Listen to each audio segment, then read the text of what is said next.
많은 예산들을 우리가 각 분야 쓸 데가 많고 하기 때문에 이것은 미루자라고 이야기합니다. 오히려 미래전략센터가 만들어지면 많은 분야의 예산 절감이 가능한 과학적인 증거 기반의 의사결정, 정치결정이 이루어질 수 있다는 거예요.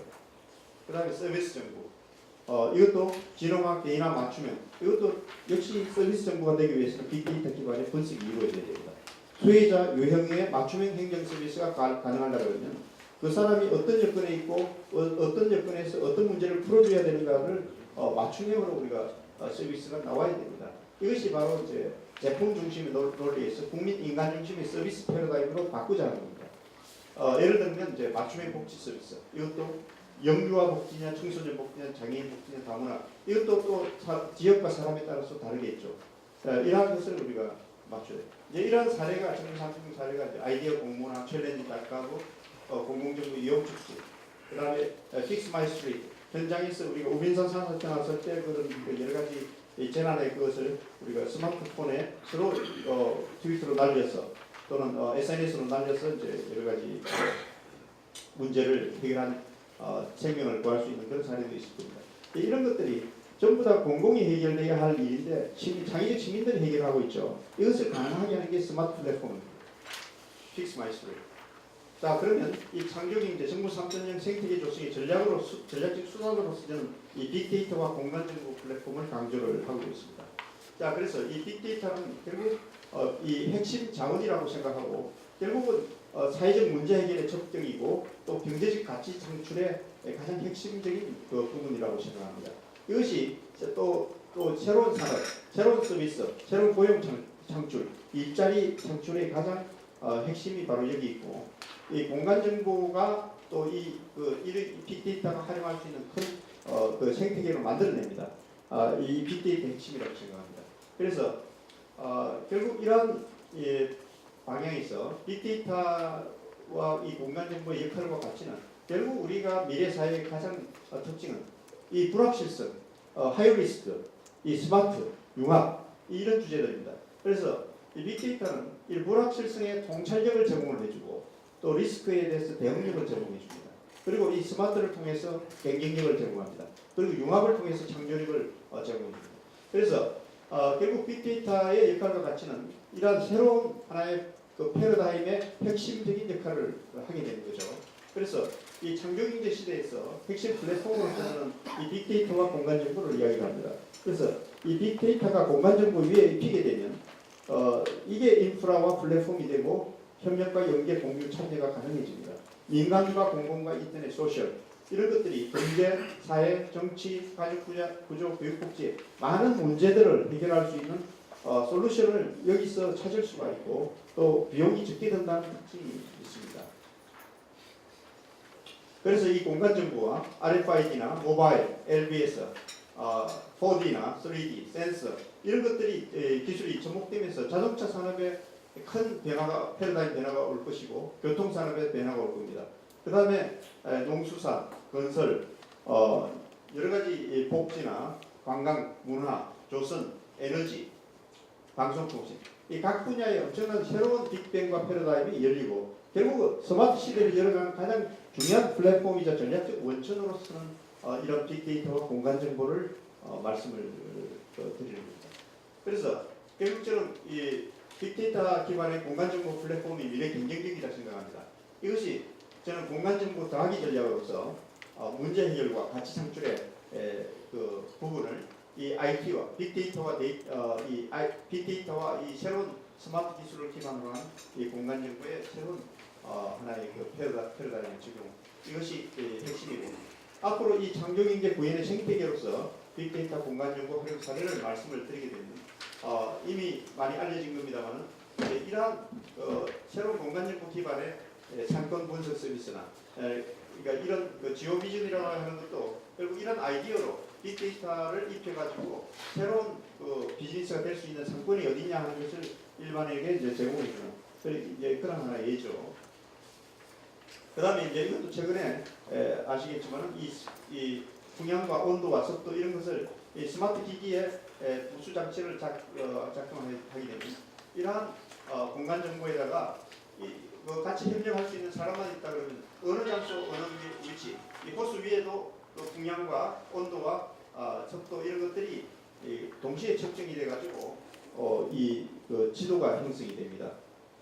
이 센서 정보들이 모여서 이제 이런 것들이 다양한 또 산업이나 또 레이저에 활용이 될 수 있겠죠. 이것이 이제 센서 정보 공유의 영국의 패치베이의 사례가 되겠습니다. 그래서 여기에 많은 사람들이 참여한 그 내용들이 언제 이것을 클릭해도 본인이 전혀 이걸 기상청에서도 할 수 없는 일들을 이게 이제 벌어지고 있는 거죠. 그래서 이것이 창의적 국민 참여의 어떤 그런 하나의 플랫폼에 의해서 일어나는 일들입니다.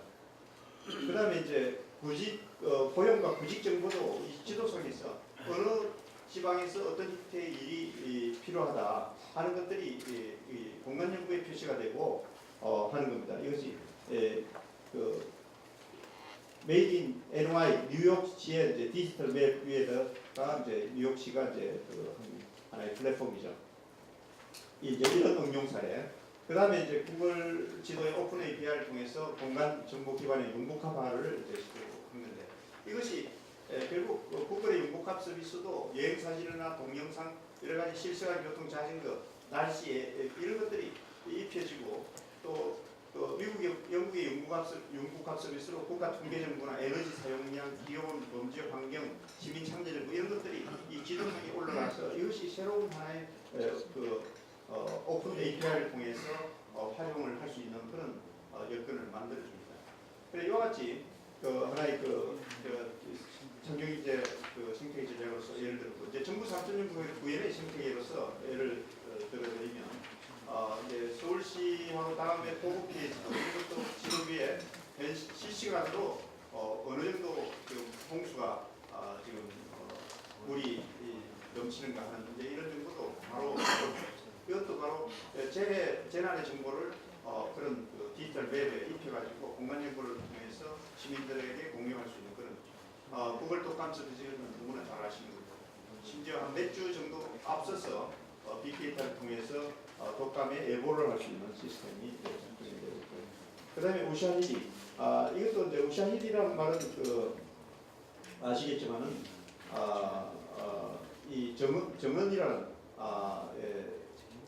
이 하나의 이제 그런데 결국 아프리카에서 반군이 이 여성들이나 많은 그 사람들을 공격을 할 때 그것을 할 수 있는 방법으로 고안된 것이 바로 이 스마트 기기 기반의 이러한 SOS를 알리는 그런 기반입니다. 그래서 이 참여 플랫폼이 확산이 돼가지고 지금은 IT나 러시아, 칠레 지진 등 다양한 재난의 플랫폼으로 지금 이제 활용이 되고 있죠. 그 다음에 샌프란시스코의 범죄 예방지도, 그 다음에 이것은 프랑스 소음지도인데 이게 아마 샹젤리제 그럴 겁니다. 그래서 동시에 이 스마트폰에 소음 정보를 종합해서 소음 지도가 만들어집니다. 이것이 아마 국가가 제작하려고 하면 엄청난 비용이 들고 이건 비용이 들지 않고 만들어지는 하나의 이제 창조적 시민들이 같이 함께 참여해서 만들어진 환경 정책을 충분히 할 수 있는 그런 소음을 줄여나갈 수 있는 그런 위치와 또 방법, 원인을 분석할 수 있는 그런 지도죠. 결론을 말씀을 드리면 이 앞으로 우리가 가야 할 방향은 어떻게 하면 이제 이 개방형 공간정보 플랫폼을 확산할 수 있도록 이제 만들 거냐. 그래서 이 공공 데이터 플랫폼의 연계를 통해서 가치 창출을 할 수 있는 이런 이 공간정보 플랫폼 그리고 공공정보 플랫폼을 서로 연결, 그러니까 이 공간정보와 빅데이터를 연결할 수 있는 그런 생태계를 국가적으로 만들어갈 수 있을 것인가. 이걸 위해서 법제도가 필요하고 법제도 정비가 필요하고 융복합 지원, 융복합에 대한 메시압에 대한 지원이 강화되어야 됩니다. 그리고 기술 표준도 상당히 우리가 이것을 중요하게 생각해요. 웹이나 모바일, 그리고 데이터 품질 관리, 그리고 시민 참여 기반 마련을 위한 여러 가지 그런 창의적 시민을 참여할 수 있는 그런 여건도 만들어야 될 겁니다. 여러 가지 숙제가 많지만 이것은 분명히 새로운 가야 될 방향이라 그것 저는 믿고 있습니다. 그 다음에 이 미래형 공간정보 서비스가 어떻게 하면 지금 공공 데이터 개방이 지금 바로 이루어질 텐데 이 공공정책 결정에 어떻게 활용하고 민간이 어떻게 활용할 것인가 이것을 하기 위한 하나의 환경으로서 공간정보 플랫폼에 이 공간정보와 속성정보, 인구나 교통, 기상 여러 가지 데이터를 이게 입히고 또 이것을 사용자 참여 환경, 연계 표준이나 연계 채널을 어떻게 만들 것인가 이것을 통해서 결국 어떻게 하면 많은 시민들이 참여해서 이것을 커뮤니티에 직접적으로 쓸 수 있게 만들 것이냐 이런 것들이 중요할 겁니다. 예를 들어서 유해 시설의 위치 확인이나 자전거 길이나 녹색길 이렇게 시민들이 원하는 프레퍼런스가 높은 이런 서비스에 이런 것들을 연결해서 현실적으로 문제 해결도 되면서 시민들의 그 만족도도 올릴 수 있는 이런 형태로 가면 시민 참여형 이런 미래형 공간정보 서비스가 이루어지지 않을까 생각합니다.